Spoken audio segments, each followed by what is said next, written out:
El Señor Jesucristo los bendiga. Es un placer para mí poder estar en comunión con ustedes a través de estos medios. Me gozo mucho y vengo en el nombre del Señor Jesucristo. El Señor Jesucristo dijo: no vengo en nombre propio, sino que venía en el nombre del Padre. Y ese nombre del Padre es Jesucristo. Yo tampoco vengo en nombre propio, vengo en el nombre del Señor Jesucristo. Y espero que podamos tener un rato de comunión alrededor de la palabra, porque la palabra del Señor es espíritu y es vida. Amén. Y también deseo que abramos nuestras Biblias. Vamos a abrir nuestras Biblias en Génesis 31, versículos 29, 30 y 32. Génesis 31, versículos 29, 30 y el 32. Dice la palabra leída en el nombre del Señor Jesucristo. Poder hay en mi mano para hacerte mal, mas el Dios de tu padre me habló anoche diciendo: guárdate que no hables a Jacob descomedidamente. Y ya que te ibas, porque tenías deseo de la casa de tu padre, ¿por qué me hurtaste en mis dioses? Respondió Jacob y dijo a Labán: porque tuve miedo, pues pensé que quizás me quitarías por fuerza tus hijas. Aquel en cuyo poder halléis tus dioses no viva. Delante de nuestros hermanos reconoce lo que yo tengo tuyo. Llévatelo. Jacob no sabía que Raquel los había hurtado. Amén. El Señor bendiga su palabra. Vamos a orar. Bendito Padre Celestial, en el nombre del Señor Jesucristo, te pido que tomes el control de mi ser, Señor, que como has hecho con tus profetas, pongas palabra en mi boca, Señor, y así como tienes el poder de tapar boca de leones, Señor, también tape, Señor, lo que no sea conveniente decirlo, Señor. Padre, y que podamos, Señor, a través de esta palabra, Señor, acomodar nuestros caminos, Señor, reconsiderar, Señor, nuestro proceder, Señor, y que tú libertes, Señor, al cautivo, Señor, de aquello que lo tiene atado, Señor, que des liberación, Señor, que des sanidad, Padre. Te pedimos también, Señor, que en este día podamos, Señor, podamos sentir la unción de tu Espíritu Santo en nuestras vidas, Señor. Que esto no sea un culto más, Señor, no sea una predicación más, sino que realmente tu palabra sea prosperada en aquello para lo que fue enviada, porque te lo pedimos en el nombre del Señor Jesucristo. Amén y amén. Bien, hermanos, en este día vamos a tocar un tema que hemos llamado dioses ajenos. Dioses ajenos. Bien, hermanos, ustedes saben que Dios escogió a Israel como pueblo suyo. Es decir, de todos los pueblos, Israel fue la primicia para Jehová.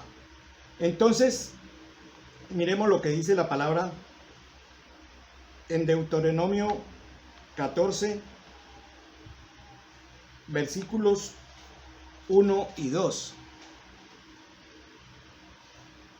Dice la palabra: hijos sois de Jehová vuestro Dios, no os sajaréis ni os rasparéis a causa de muerto, porque eres pueblo santo a Jehová tu Dios, y Jehová te ha escogido para que seas un pueblo único entre todos los pueblos que están sobre la tierra. Amén. Entonces ahí vemos de que Dios escogió a Israel como pueblo suyo. ¿Sí? Y entonces les da una señal. Esa señal, pues, obviamente se la había dado a través de Abraham. Y esa era la circuncisión. La circuncisión, el único pueblo que llevaba esa señal era Israel, nadie más. Bien, y para nosotros los cristianos nos dio otra circuncisión que es en el corazón. Bien, entonces nosotros sabemos de que Israel había estado por muchos centenares de años cautivo en Egipto. Entonces cuando el Señor los saca de allá, el Señor se les presenta. Entonces esa presentación la hace el Señor en Éxodo 20,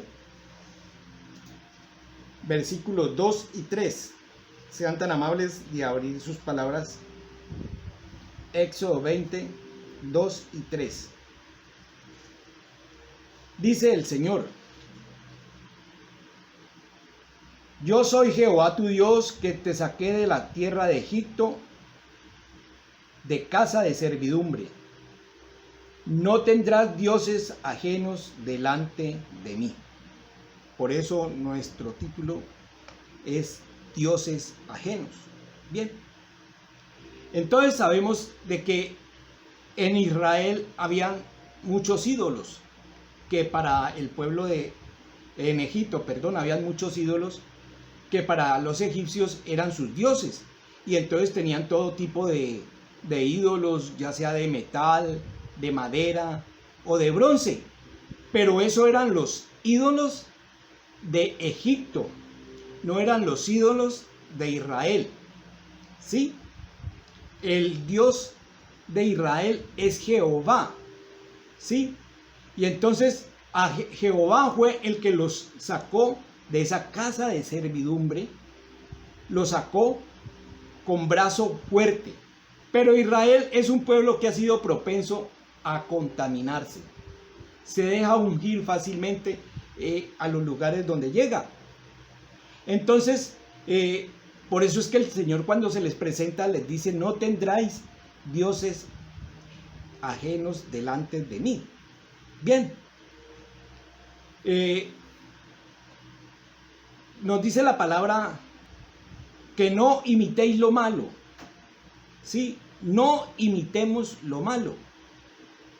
Porque solo algo puede ser para nosotros imitado, y ese es Dios, el Señor Jesucristo, que nos lo recomienda la misma palabra en Efesios 5:1, que imitemos a Dios. Bien, en Jeremías 15:19, el Señor les había dicho una recomendación, es que se conviertan a ti y tú no te conviertas a ellos, ¿sí?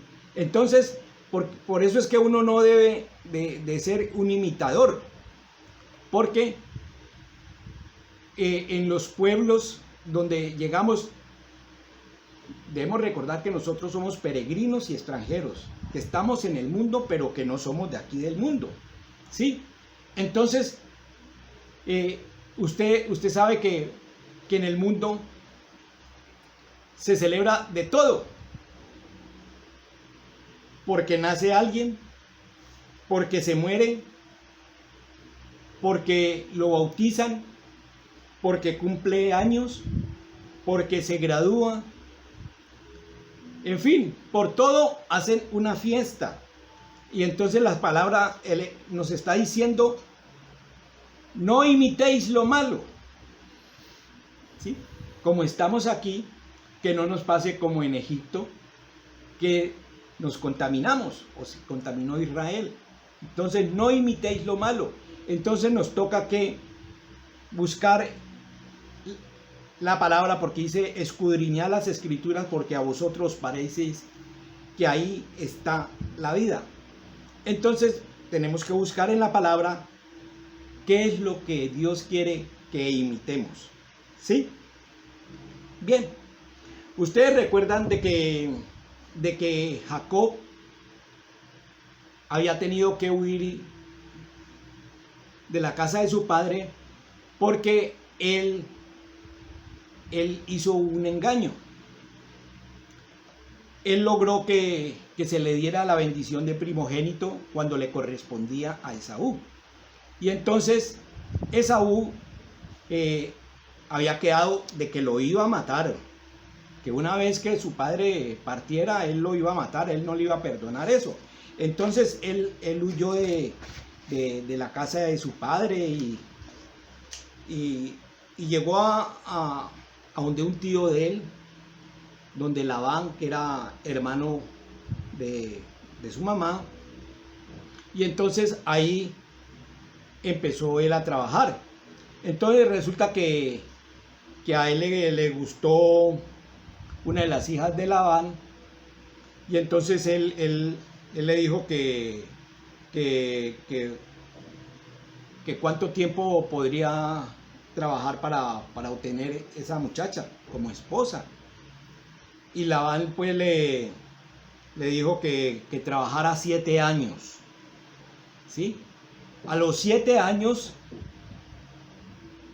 le hicieron una fiesta, lo emborracharon y le hicieron una trampita ahí y le dieron la que no era. Entonces cuando él hizo el reclamo, se le dijo que en esa tierra no se acostumbraba a dar la menor, sino la mayor. Que si él quería la que le seguía, pues que tenía que trabajar otros 7 años. Entonces así fue, él trabajó otros 7 años para que por fin le dieran a Raquel. Bien, por todo él salió trabajando 20 años en la casa de su suegro, 20 años. Pero pasado el tiempo, él notó de que la forma en que Labán se le dirigía no era como muy pacífica, ya era como golpeadito, como no quiero que hablemos, ¿sí? Un mal modo ahí, él lo notó. Entonces el Señor le puso en su corazón de que se volviera a la tierra de sus padres, que él lo iba a bendecir. Entonces, bien, en vista de que su suegro le había cogido como mal modo, entonces él decide huir, porque sus mismos cuñados estaban diciendo que todo lo que poseía Jacob le pertenecía a ellos. Estaban codiciando lo que él había adquirido con tantos años de trabajo. Entonces él huye, aprovechando que su suegro estaba trasquilando unas ovejas que estaba por ahí en el campo. Entonces él aprovechó y huyó. Bien, cuando Labán llega del campo, él se da cuenta de que Jacob ha huido, y entonces organiza pues digamos que una guarnición, y va y lo alcanza. Entonces ahí cuando lo alcanza es que él les hace la pregunta, o le dice: poder hay en mi mano para hacerte mal, mas el Dios de tu padre que me habló anoche diciéndote, guarda de que no le hables a Jacob descomedidamente. Bien, entonces él le da en cierto modo la razón a Jacob, pero él le reclama es: ¿por qué me hurtaste mis dioses? ¿Sí? Esos dioses eran míos. A Jacob, a Labán, perdón, le importaban sus dioses más que cualquier cosa. Bueno, que se fue, que se llevó las muchachas, que se volvió rico a expensas de él. Eso ya no importaba, le importaban eran sus dioses, ¿entienden? Entonces, esos son dioses ajenos. Entonces, son dioses que no le pertenecían. Pero nosotros sabemos que Jacob, él no iba a hacer eso, que él venía bien instruido quién era el Dios de ellos, que su Dios era Jacob. Él estaba inocente de que su esposa Raquel era la que se los había hurtado. Y él dio permiso, revisen todo lo que quieran y al que le encuentren, que no viva. Pero era que él no sabía que su esposa se los había robado. ¿Sí? Bien, entonces vamos a hablar de lo que son precisamente los falsos dioses o los dioses ajenos que no nos pertenecen. Pero como el enemigo es tan astuto, él puede convertir algo en un dios falso. ¿Sí? Entonces, un dios falso se mantiene oculto, así como lo hizo Raquel, lo ocultó ahí en el camello, en una albarda lo ocultó. Entonces los dioses ocultos, o generalmente los dioses, se mantienen ocultos. Solo la persona lo sabe. Entonces, por ejemplo, una esposa puede convertirse en un ídolo para un hombre, porque ella le puede exigir cosas al hombre que él sabe que no debe hacer.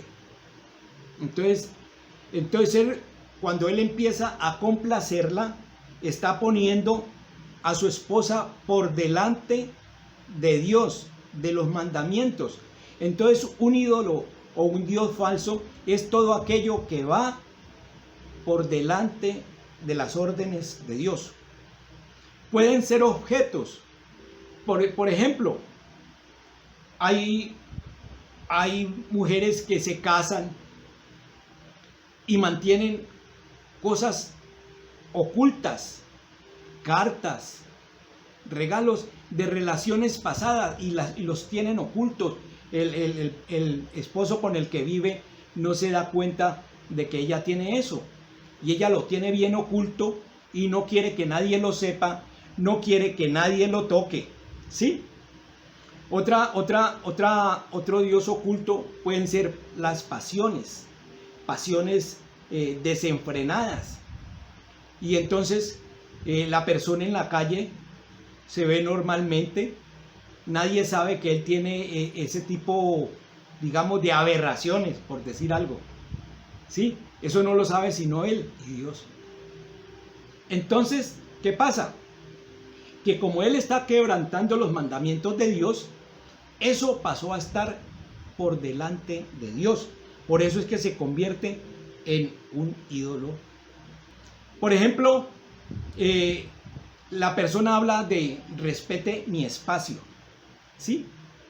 Entonces, no permite que le miren la cartera.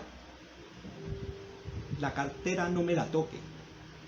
Entonces, eso se vuelve tabú, irle a tocar esa cartera. No la puede ni pasar de un lado al otro. ¿Sí? El esposo, ¿por qué? Solo él sabe que tiene por ahí en esos bolsillitos escondidos y no quiere que nadie lo sepa. Entonces, por ejemplo, el celular. El celular, hay personas que la mujer ni los hijos le pueden tocar el celular. ¿Sí? Y él le pone clave y le pone cosas ahí. Entonces, el celular viene a volverse un ídolo. Porque, hombre, el que nada debe, nada teme. ¿Sí? Por ejemplo, personas que tienen creencias en amuletos. ¿Sí? En chuspitas con cosas ahí adentro que le vendió alguien y él lo mantiene en la relojera para donde va. Bueno, entonces no me toquen eso, respeten mi espacio, no me revise la cartera, no me revise el celular. Bien, tratamos en este día a que veamos si nosotros podemos tener dioses falsos sin darnos cuenta. Vamos a ver. El más grande engaño en que puede caer un cristiano es que todo está bien. Me bauticé, me congrego, oro, canto, ayuno, soy un cristiano. Pero puede estar en un error, porque sin saberlo hay alguien que está por delante de Dios. Veamos, por ejemplo, lo que nos dice Primera de Juan 2:15. Sean tan amables, Primera de Juan 2:15. No améis al mundo ni las cosas que están en el mundo. Si alguno ama al mundo, el amor del Padre no está en él. Amén. Bien.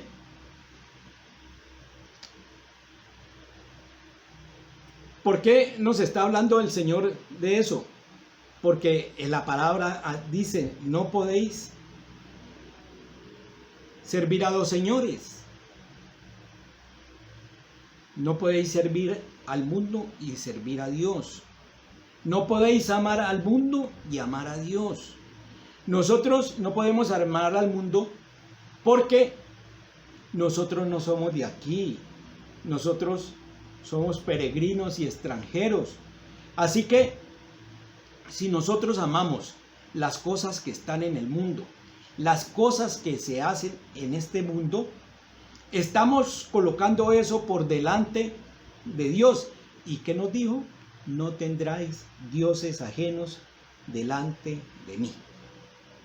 Lo que está en el mundo, ahí se queda. Nosotros estamos de pasada, sanamente lo que podamos disfrutar, pero seguimos. Bien, ustedes recuerdan de que Abraham, cuando Dios lo llamó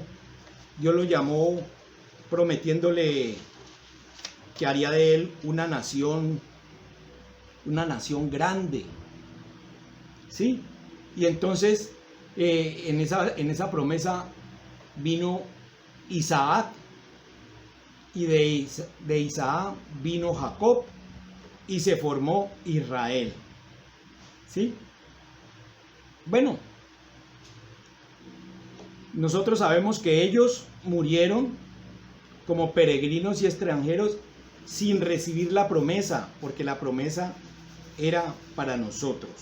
Bien, miremos lo que nos dice la palabra en Colosenses.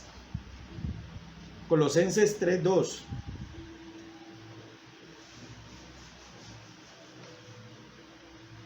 Dice la palabra en Colosenses 3:2. Poned la mira en las cosas de arriba, no en las de la tierra. Poned la mira. Bien, entonces, cuando Él nos habla de poner la mira, nos está hablando, por ejemplo, de un arma. De un arma, Él tiene una mira, entonces dice, en las cosas de arriba. También pueden ser unos binoculares, poner los binoculares en las cosas de arriba, o el telescopio hacia las cosas de arriba, por ejemplo, por la ciudad que está por venir, por los tesoros que hay en el cielo, por la vida eterna. Bien, entonces, vemos por ejemplo de personas que salen de la casa y a las 4 cuadras se percatan de que se le quedó el celular. La persona se devuelve porque no puede vivir sin ese celular. Él depende de eso. Usted los ve por la calle. Eso ni siquiera miran si hay hueco o no. Eso es a toda hora mirando y chateando, y así caminan y no sé cómo hacen para atravesarse la calle. Y en los buses también. Se apoyan entre la otra gente y eso a toda hora están en conexión con eso. Bien. Tenemos el otro caso. La persona sale de la casa y a las 2 cuadras se recuerda que se le quedó la Biblia. No se devuelve. No se devuelve. Si va con la mujer, mija, leemos en la tuya. Pero él no se devuelve. Pero lo que sí no se le ha quedado es el celular. Y llega a culto con el celular prendido. Hombre, Si viene a culto, viene a hablar con Dios. Clama a mí y yo te responderé, dice el Señor. Es un clamor, es una oración que uno debe hacer con Dios y Dios lo oye. Uno no necesita celular. Pero ellos, sin embargo, se vienen con su celular a culto y lo traen prendido.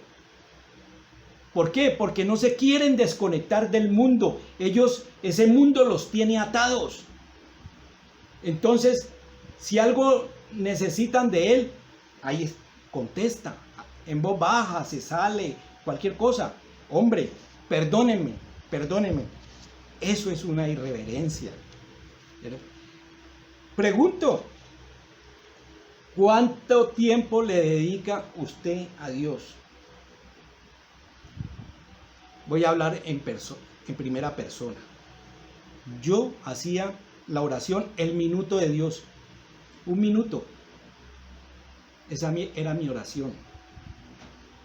Pero entonces, cuánto le dedica la persona a tener comunión con Dios? ¿Cuánto le dedica a su celular?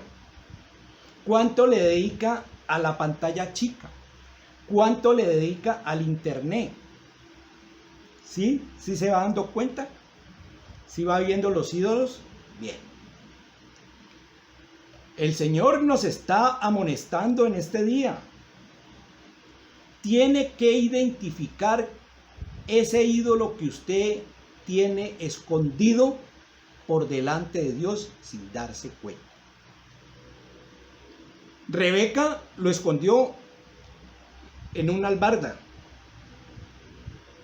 Otros lo tienen bajo la alfombra, bajo la almohada, detrás del closet,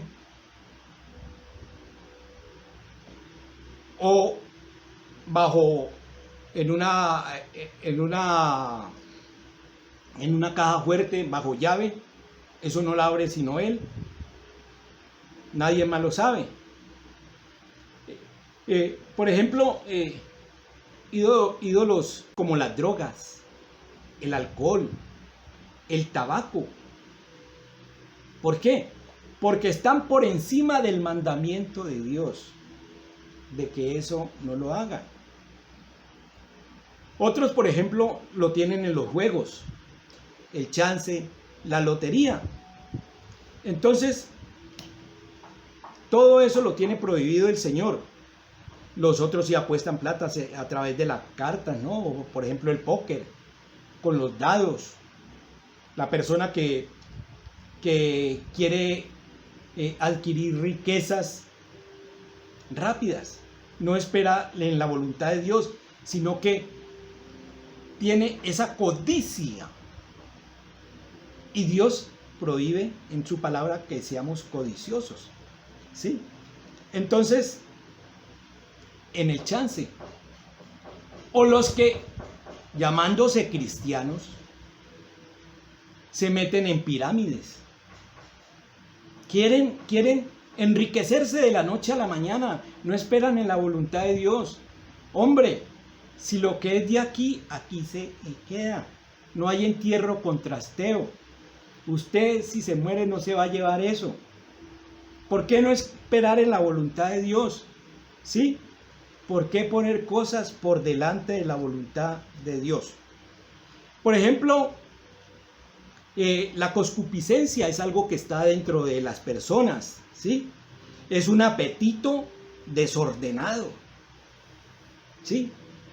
Un apetito que lo puede llevar a infringir las órdenes de Dios, como es la lujuria, la infidelidad, el estrabismo sexual, las orgías, la pornografía, la fornicación. Esas son cosas que están dentro, y hay algo que es la concupiscencia es la que demanda hacer esas cosas. El Espíritu Santo hoy nos está preguntando: ¿cuál es tu ídolo oculto? ¿En dónde lo oculta? Bueno, hombre, pues lo más seguro es que lo oculte en el corazón, ¿sí? Por eso es que el Señor le dice: dame, hijo mío, tu corazón. ¿Por qué no? ¿Por qué no lo da? ¿Qué hay adentro? ¿Qué hay adentro? Hay codicia. Está el amor por el dios Mamón, el dios al dinero. Recuerde que el amor al dinero es la raíz de todos los males. Está el amor al mundo. Está adulterio o deseos engañosos. ¿Qué es lo que hay en ese corazón? En la cultura grecorromana, muchos años atrás, habían unos circos, los circos romanos. Y en esos circos se presentaba toda clase de espectáculos. Y cuando se presentaban estos espectáculos, la gente, la plebe, se agolpaba en esos sitios. Eso se llenaba de gente, porque eso era un espectáculo único. Eso tenía mucha acogida. Y en una parte estaba el pueblo, la plebe. En la otra estaba, por ejemplo, el César. Estaban los soldados con sus concubinas. Y bien, en las tribunas, es que quise decir ahora, en las tribunas, como llamamos aquí en los estadios, las tribunas. Bien, entonces se presentaban espectáculos, por ejemplo, como el de los gladiadores. Entonces ellos formaban gente para la pelea. Ellos cogían a una persona y la capacitaban tanto que se volvían casi que invencibles en las armas. Pero llegaba el momento en que se presentaba este espectáculo y se escogían parejas de gladiadores que tenían que luchar a muerte. Eso se les había vuelto una adicción.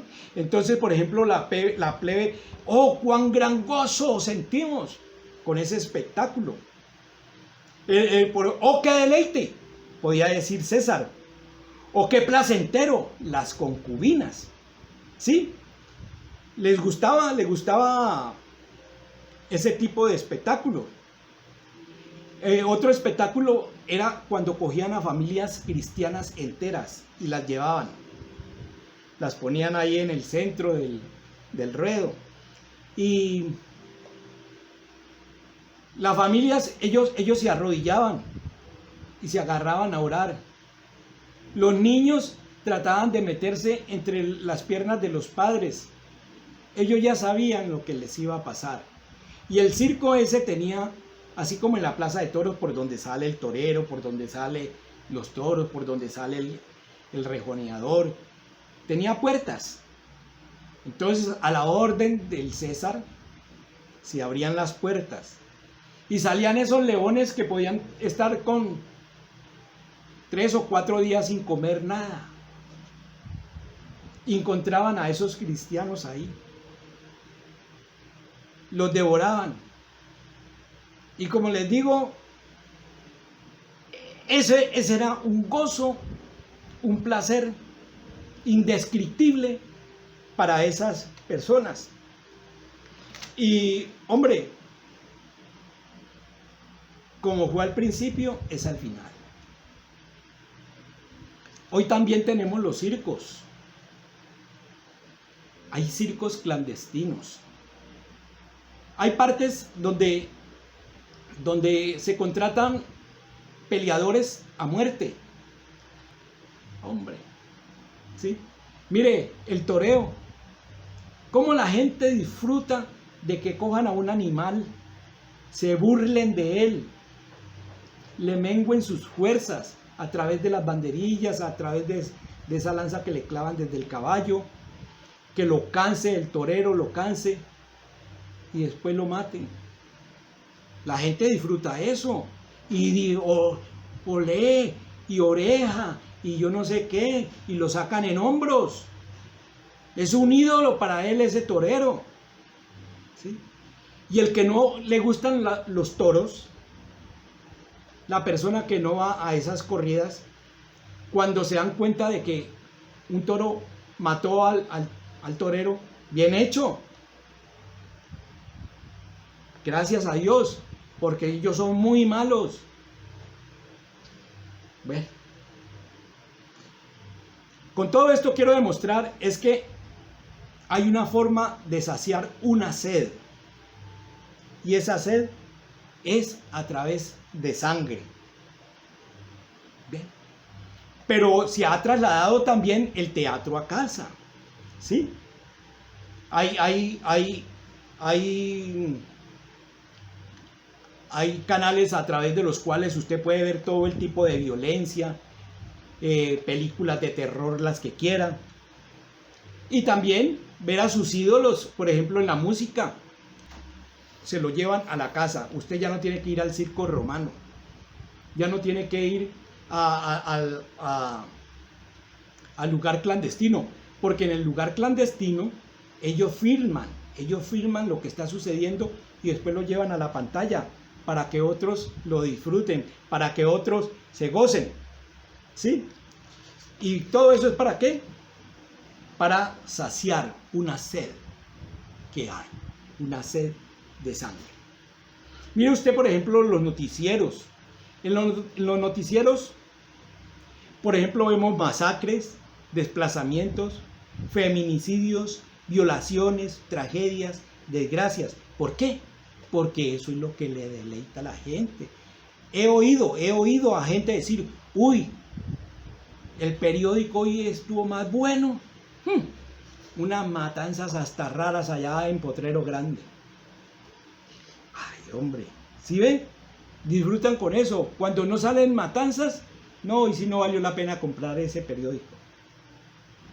Mire que cuando en la época del Señor dijeron, ve, ¿a quién crucifican hoy? Vamos a ver. ¿Sí? Y cuando llegaron, a otro salvó. Sálvate a ti mismo. Si eres el Hijo de Dios, bájate de esa cruz y te creeremos.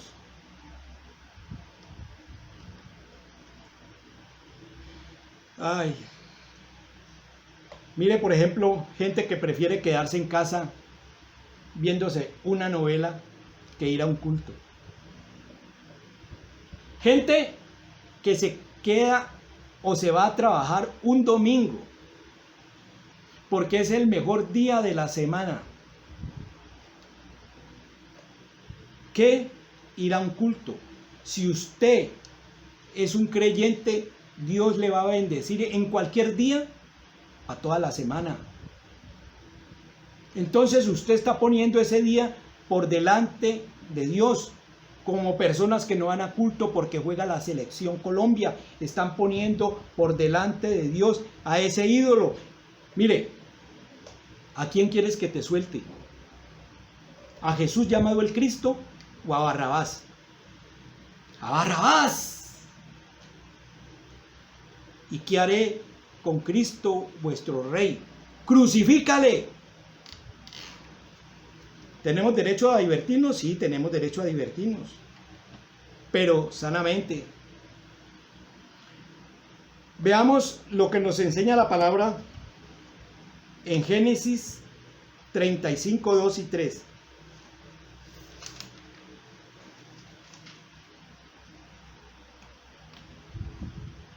Génesis 35, 2 y 3. Vamos a ver qué es lo que hay que hacer para quitar los ídolos. Aquí en la palabra nos está dando la clave, nos está dando la enseñanza. Dice la palabra en el nombre del Señor Jesucristo.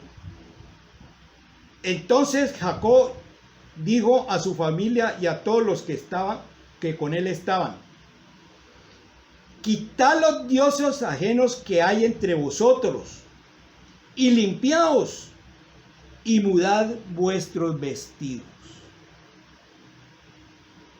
¿Qué hay que hacer? Quitar los dioses ajenos. Esos no son dioses de nosotros. Nuestro Dios es el Señor Jesucristo. Todo lo demás hay que quitarlo. Y cuando nos dice limpiarnos, eso es purificarnos. Y cuando dice mudad vuestros vestidos, es cambiar a una santidad. Sé santos porque yo soy santo, dice el Señor. Recuerden, el Señor viene por una iglesia limpia, pura, sin mancha ni arruga. Por un pueblo santo, porque Él es santo. Adórenle que Él vive. El Señor Jesucristo los bendiga. Vamos a orar, hermanos. Bendito Padre, gracias te damos por tu palabra. Permite, Padre, que caiga en buena tierra. Señor, que no se enojen conmigo, porque eres tú el que ha venido de la escena, Señor, a llamar la atención, a hacer la advertencia sobre los falsos dioses, los dioses ocultos. Gracias, Padre, te damos. Gracias en el nombre del Señor Jesucristo. Amén y amén.